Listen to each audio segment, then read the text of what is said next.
What if the only thing that's standing between you and the life that you want to live is the person that you think that you need to be? One of the most rewarding truths and freeing truths that I have discovered on this journey of manifestation and identity recalibration is that I did not have to have a perfectly healed heart before I manifested. And neither did I have to be completely free of trauma before I called in my desires. The prerequisite that you have to have a healed heart before you're able to observe your manifestations causes unnecessary resistance. The misconception that you need to have a perfectly healed heart often stems from confusing emotional suppression with alignment. The reality is much more forgiving. Manifestation has less to do with you completely healing and more to do with your identity and what you focus on. Your identity is your reality, and what you identify with, you're going to focus on. And the more you give attention to any one particular thing, you're going to manifest that in your reality. It simply does not require a flawless past. Your past is the past, and it cannot dictate to your future unless you are focusing on your past more than you are focusing on what you desire to manifest. My journey of studying healing and identity, the subconscious mind, and how all of this works, I have discovered that there are a lot of people who are still on a continuous journey of healing. And to be one who is a mentor, I would never advise my mentees that they cannot manifest because they are not 100% flawless. You can still manifest while you're processing your healing, your learning, and everything that you have experienced in the past. And even the very thought of having to put your life on hold and your desires are on hold until you have actually healed and you're completely flawless, it speaks of one who's not in control. You are absolutely in control of your life. You are the creator of your reality. And whatever you see in your reality, it is because you have first seen it within yourself. That has nothing to do with you healing. Now, some people may recommend that you, when the past comes up, that you just completely let it go.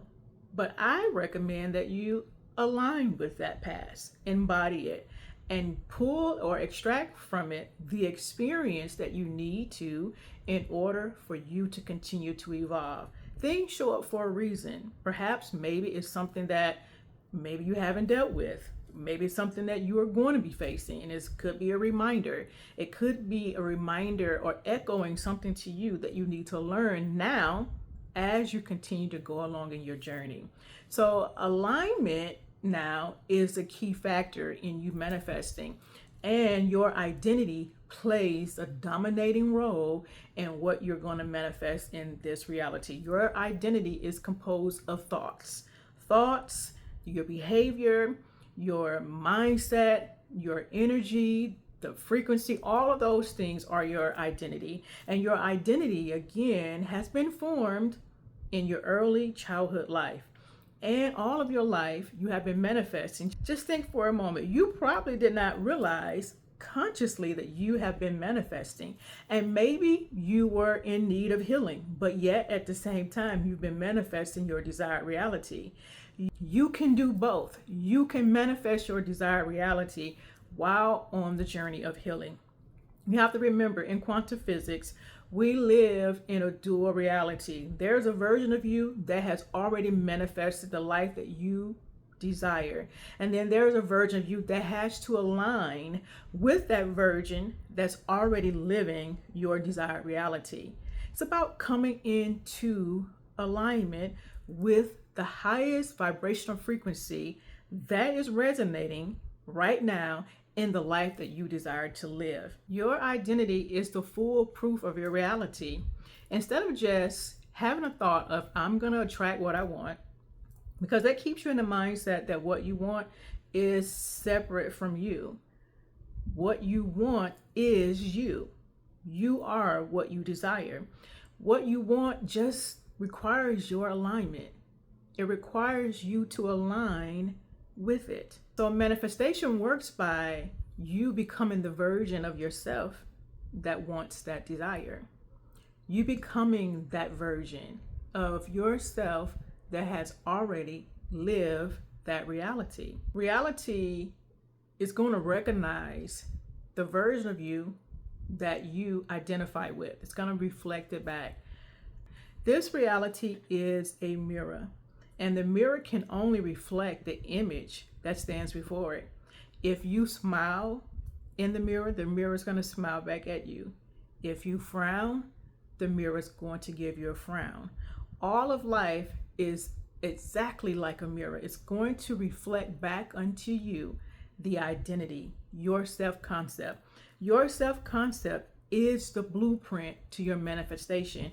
How you see yourself outside of what everybody else's opinion is, outside of the healing that you think that you still need and the trauma of the past, how you see yourself beyond all of that. Before all of those things happen, that version of you, if you would connect and align yourself back into that origin, that original state, the manifestations will begin to reflect that version that already has the desire that you desire to see in your reality. It's really not as difficult as it seems, because you are manifesting every single day, whether you are consciously aware of it or not. Even while you're sleeping, you're manifesting.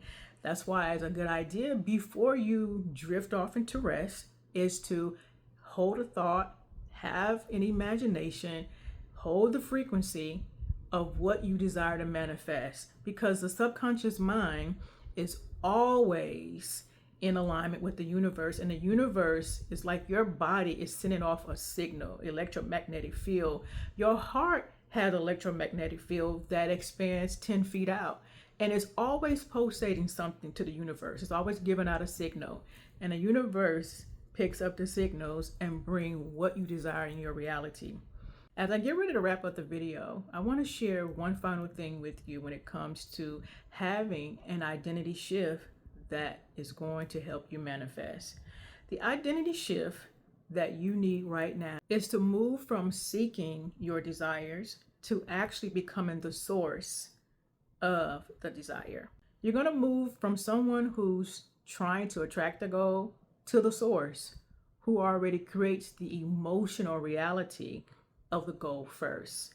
This is how you move from the seeker to the source. The old identity says, I'm seeking for love, I'm seeking for success, I'm seeking for $1 million.